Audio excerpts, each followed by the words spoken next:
Hi, everyone. Thank you so much for joining us for today's Lunch and Learn. I am Erin Creighton. I am the Adult Services Department Head and Assistant Branch Manager for the Fredericksburg branch of the Central Rappahannock Regional Library. And I am very happy today to be joined by Jon Bachman, who is a local historian and naturalist who is here to talk to us about scatology. So, Jon, welcome. I think we have to set expectations. This is the opposite of a bad program. This is a good program. Yeah, this is going to be one of those programs that I hope everybody learns a lot in this one. Yeah, scatology. It is one of the topics in paleontology that a lot of people, we kind of giggle at, but it's really an important component. Plus, there's some crazy facts about this whole topic, and I sincerely hope that you like it. Okay, so we're ready to go. Let's roll. Well, coprolites, or dung stones, are fossilized animal feces, essentially petrified poop. That's right. Okay, next slide. Now, we're going to go through some pretty heavy science here and kind of branch out into social history and all kinds of stuff. But the oldest coprolites are fossilized Cambrian feces somewhere between 541 to 485 million years old. But they offer great insights into the diet and behaviors of very ancient marine organisms. And so we have a deep history with these guys, with coprolites. Next slide. Well, yeah, coprolites are fossil time capsules, okay? Preserving the contents of the intestine and excrement of organisms prior to death. Okay. Evidence of past diets and behaviors provide paleontologists with a unique perspective on ancient life that is not always possible to gain from skeletal remains. So, I've used coprolites in lectures and talks, and I got a bunch of them in my collection here at my house. The coprolite, though, offers a very unique, as you would imagine, insight into the digestion of ancient animals. Next slide. Classified as a trace fossil, coprolites provide evidence of an animal's behavior, obviously specifically their diet, rather than its body structure or morphology.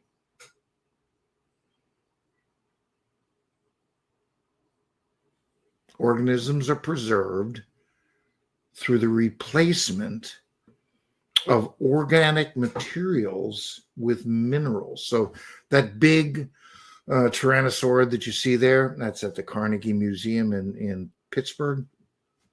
The bones are all replaced with minerals, so that and it's just and coprolites are replaced also by minerals, and we're going to see that. Next slide. A feces fossilizes. Here we go, guys.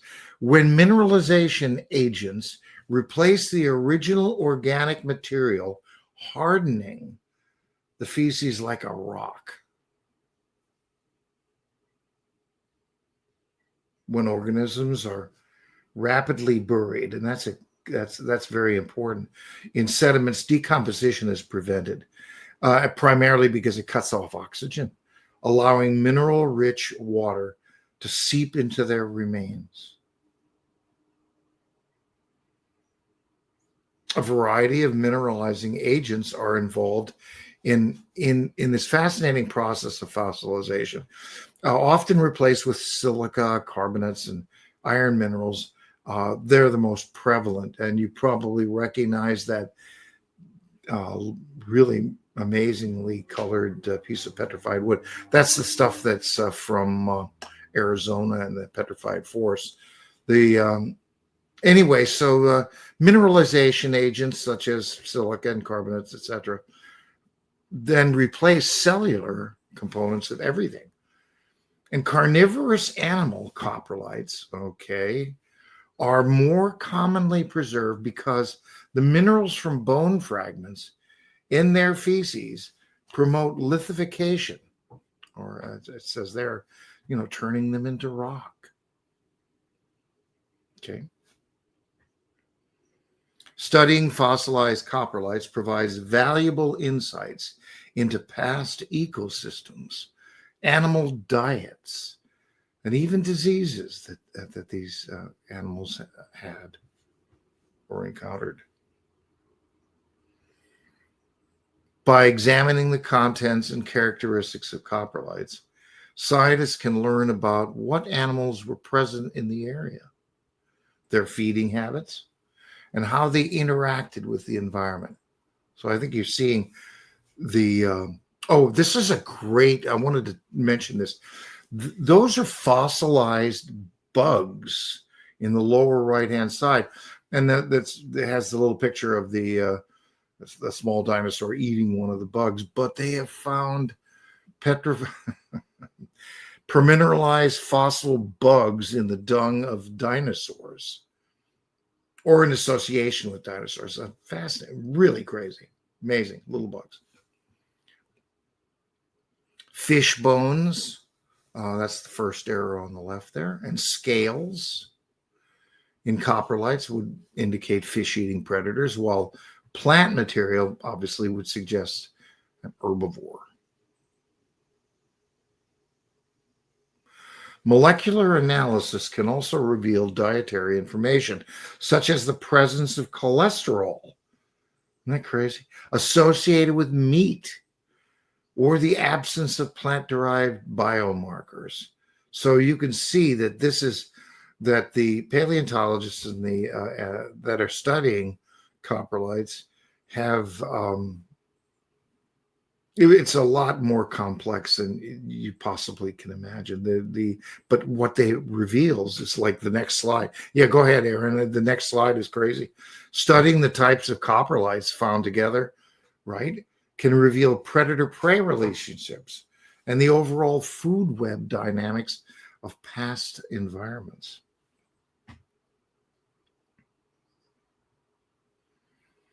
Coprolites can contain evidence of parasites, offering clues about the health and diseases that affect ancient populations. And parasite eggs, or the remains found in coprolites, can reveal the types of parasites that were present and potentially even their life cycles. So I think you're starting to see the depth of analysis that paleontologists use as they check out coprolites. Next slide. Oops. The shape and structure of some coprolites can provide insights into the digestive systems of the animals that produce them. For example, spiral-shaped coprolites can indicate the presence of a spiral valve intestine, pretty much found in certain sharks and fish. And coprolites can also reveal how animals digested their food, with some of them showing evidence of chewing and digestion.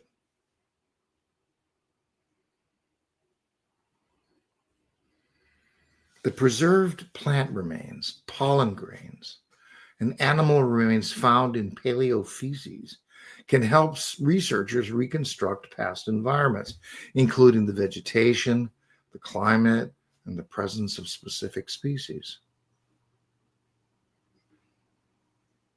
Okay, I figured now you've got a little dose of coprolites there. Let's take a look at some scat stories.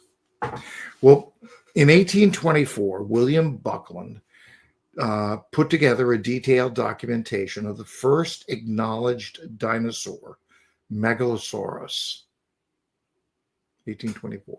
Okay.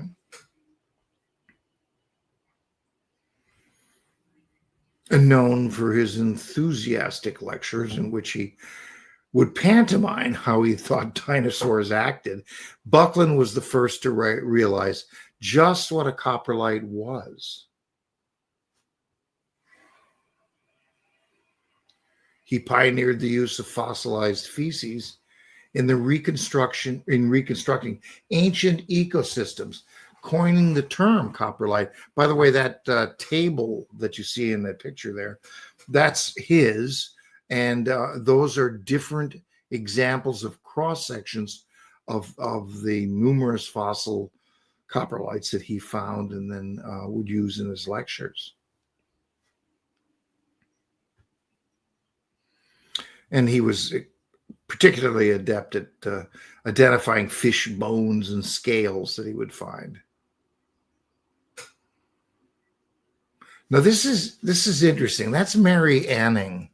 She is one of the giants of paleontology. She lived along the, I'm not sure, I think it was the southeastern coast, I think, of England. And one of the businesses, one of this cottage industries that people that lived along the coast was collecting fossils and then selling them to tourists who would come to the area because of its, beach, nearness to beaches and the ocean, etc. Anyway, so Anning would collect and found, and she didn't really know it at the time, so she called them bezoar stones, but it was these bezoar stones that were later identified by Buckland, because she was known to Buckland as coprolites. And that you can see the size of that. Oh, I'm sorry. You can see the size of that plesiosaur up there. Immense animals that lived in the, I believe this would be the Cretaceous, or no, Jurassic seas. Next slide.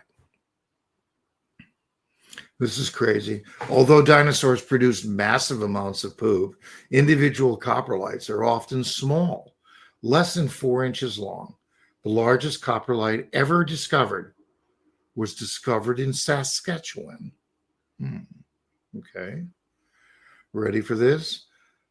17 inches long, 7 inches wide, and made up mostly of bone fragments.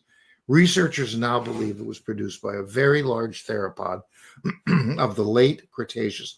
Now, no one really knows, but, kind of think it was a large theropod. His big coprolite might be, who? Tyrannosaurus Rex.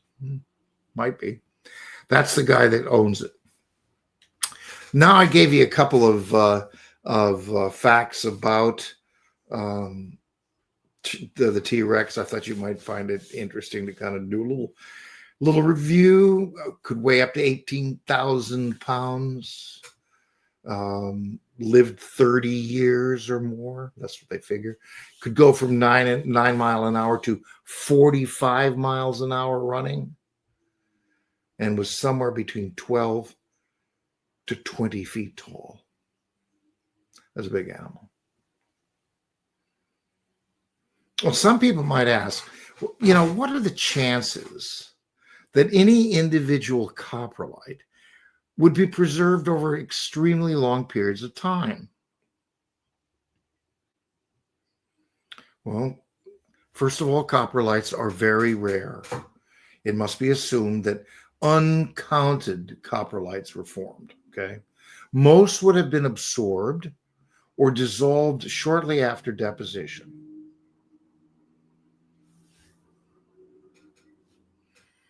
The odds of anything fossilizing is estimated at about 1 in a million. And sometimes some of the paleontologist stuff that I've been reading is not pushing it to about 1 in 5 million.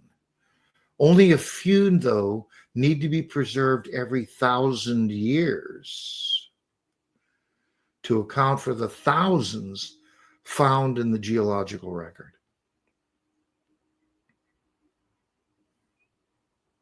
The history of North American Human coprolite analysis focuses primarily on identifying the botanical remains in the coprolite the Lloyd's Bank coprolite, which you can look up if you kind of get into this topic, is probably the most famous and comes from Oregon. Human coprolite. Next slide. Well, in fact, in 2007, an archaeological team researching Oregon's Paisley Caves discovered some of the most convincing evidence yet published on an accumulation of ancient human coprolites. Okay, guys, that's the Paisley Cave. Obviously, that's a picture where it shows it is there. On the lower right-hand side there, that's the guy. That's the coprolite. Yeah. Oh, right there. Okay. Oregon's Paisley Caves coprolites indicate that human beings, that modern Amerindians, Indians, were there at least 14,500 years ago. Again, this is in Oregon. Okay. A study published in Science in 2012 reported the Paisley Cave fossilized feces were the oldest dated human remains ever discovered with intact DNA in the Western Hemisphere. That's crazy, guys. Intact DNA. Now, going across the pond at Durrington Walls in England, researchers have identified fossilized clusters of human coprolites. Analysis of the coprolites suggests that the inhabitants had epic feasts in which they and their dogs dined on undercooked meat rife with the eggs of parasitic worms. Okay. Well, they didn't know what they were eating. In case you needed proof that Middle Stone Age or Mesolithic humans were cannibals, you don't need to look further than their coprolites. Bits of human bones from 9,000 to 10,200 years ago have been found deep in caves in Alicante, Spain.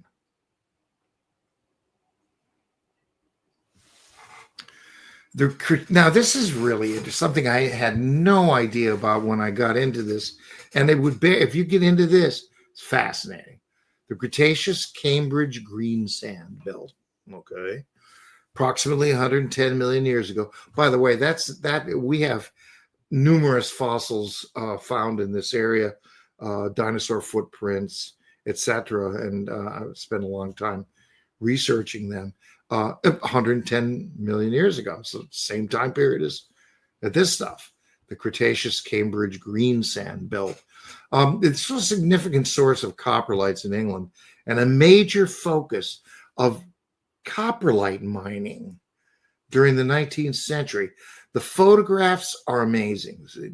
So this is an industry, you'll see in a minute, that created a coprolite boom in England. And for about 20, 25, 30 years, just was a major source of income for various counties in England as they mined the coprolites. Go ahead. The Cambridge green sand is known for many pterosaur fossils. Okay, that's a pterosaur in the upper right hand.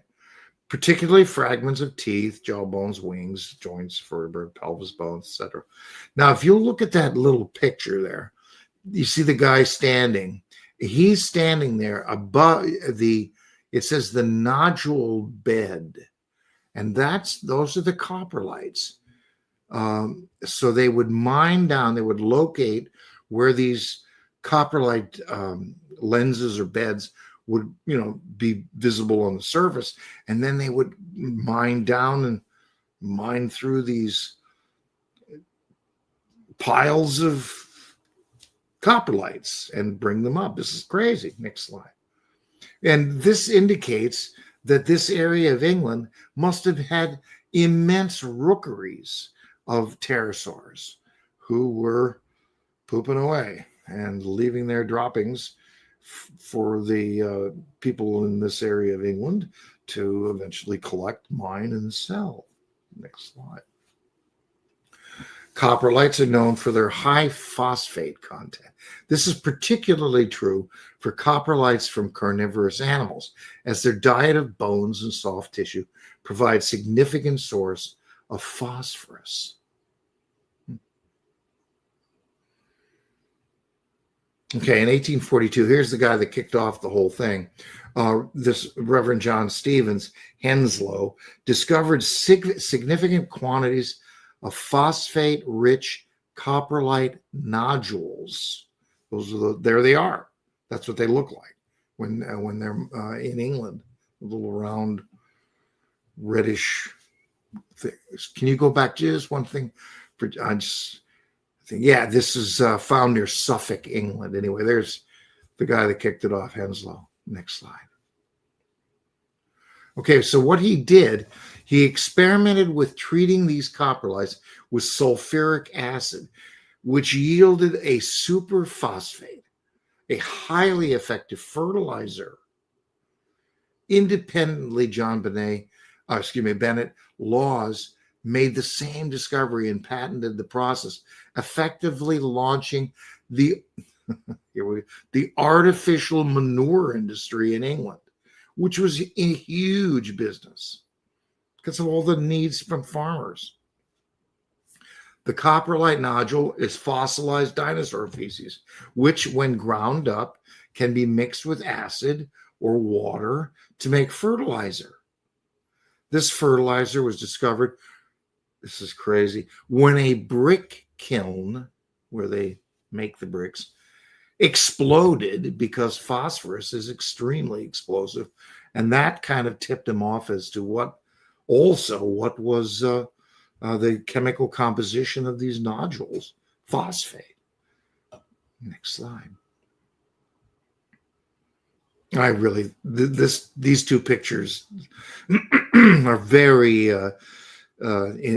illustrative. Those are the coprolite miners mining the different levels of these nodule beds, and that little train there was specifically designed to, and the gauge of it, which means the width of the tracks, was a small railroad that was used throughout the mining area. It wasn't just one. There were numerous of the number of these little railroads that carried the cargo of coprolites out. Crazy. Well, the coprolite mining industry in England flourished in the mid-19th century. The industry emerged and the reason it emerged, it was due to the post-Napoleonic Wars fertilizer shortage and the discovery of abundant coprolite deposits in areas like Cambridgeshire and Suffolk. The industry declined by the end of the 19th century due to the depletion of easily accessible deposits and the rise of cheaper imported fertilizers. You can go online, if you feel like it, and you can go coprolite mining in England, and it's just like amazing. And that's where I drew these pictures, got these pictures from. Next. Well, by 1861, local industries were employing hundreds of men. If you were a visitor to like the village of Burwell in the 1870s, you'd see groups of men in muddy smocks and heavy boots trudging to the diggings at first light. They carried picks and spades over their shoulders, and some wore iron crampons called creepers strapped to their boots to stop them from slipping into the muck. Now, that's not poop muck. That is the mud that was associated with the water tables in this area, because they, of course, are digging down, and they would be accessing water, and but it must have been crazy. It must have been nuts, but it was making a lot of people a lot of money at the time too. Next slide. And by the 1870s, the easily accessible deposits were becoming exhausted, and at the same time, competition arrived from overseas. Cheap phosphate rock from America and elsewhere flooded the European market in the 1890s, undercutting the coprolite business.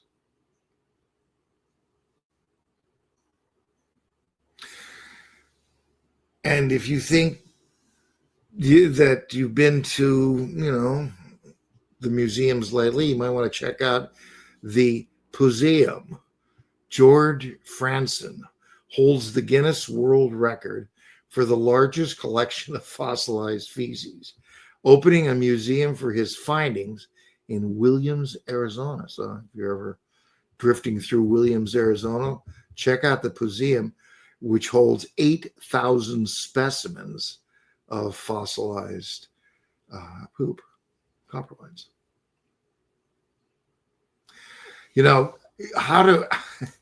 How to end, I chose how do I come out of this, which is a fascinating look at another little chapter in natural history.